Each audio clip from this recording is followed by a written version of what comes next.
આપ સહુ નિહાળી રહેલા છો આ છે ધારીનું રેલવે સ્ટેશન। લાંબા સમયથી ટ્રેન સેવા બંધ છે। લાંબા સમયથી રેલવે વિભાગ દ્વારા કોઈ કારણોસર આ રેલવેને બંધ કરવામાં આવેલી છે અને અત્યારે હાલ મુસાફર જનતા રાહ જોઈ રહેલી છે કે રેલવે વિભાગ ક્યારે ટ્રેન શરૂ કરશે। આ છે 26મી એપ્રિલથી ભાવનગર ડિવિઝને જે નોટિસ આપેલી હતી કે કેટલા સમય માટે આ ટ્રેન બંધ રહેશે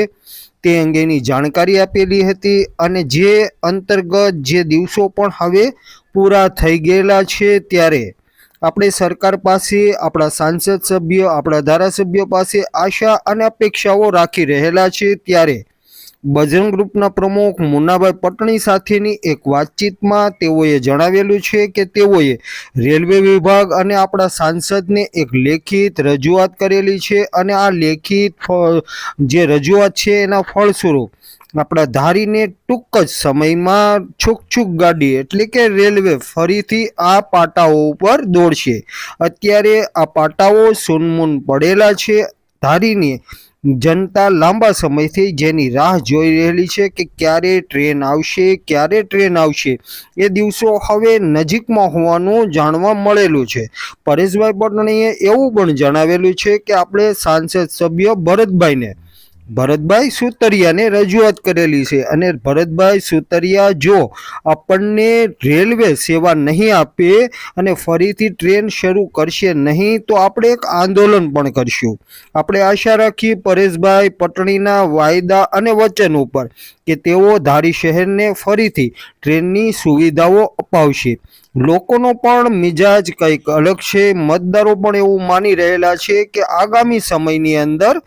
સ્થાનિક સ્વરાજ્યની ચૂંટણી આવી રહેલી છે। તાલુકા પંચાયત, જિલ્લા પંચાયત, નગરપાલિકાની જ્યારે ચૂંટણીઓ આવી રહેલી છે ત્યારે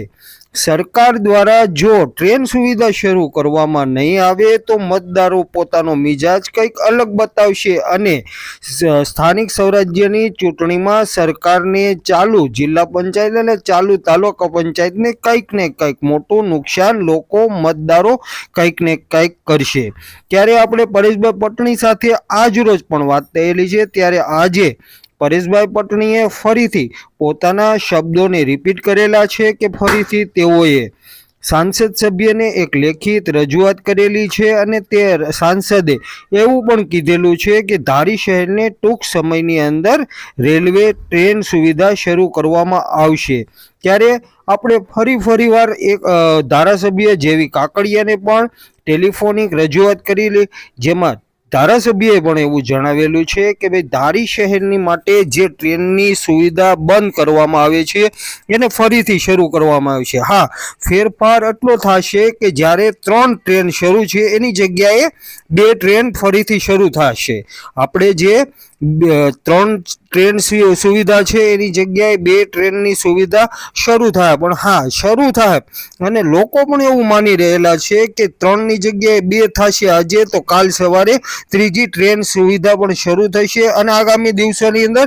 બ્રોડગેજ સેવા પણ કદાચ શરૂ થશે। એના માટે તો લાંબા સમય, લાંબા દશકાની પણ કદાચ રાહ જોવી પડે પણ હા લોકો આશાવાદી પણ છે કે હાલના જે ધારાસભ્ય, હાલના સાંસદ સભ્ય અને હાલના આપણા સ્થાનિક જે રાજકીય આગેવાનો છે, ખાસ કરીને અતુલભાઈ કાનાણી છે, જીતુભાઈ જોશી છે, પરેશભાઈ પટણી છે, એ બધા ભૂપતભાઈ વાળા છે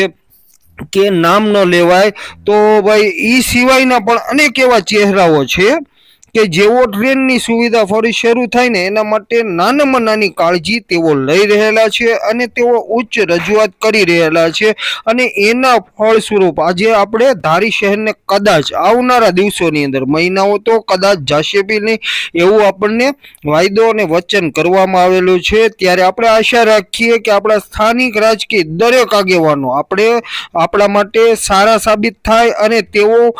એવા પ્રયત્નો કરે કે ધારી શહેરને જલ્દીથી જલ્દી ટ્રેનની જે અસુવિધા છે એ સુવિધામાં બદલાઈ જાય।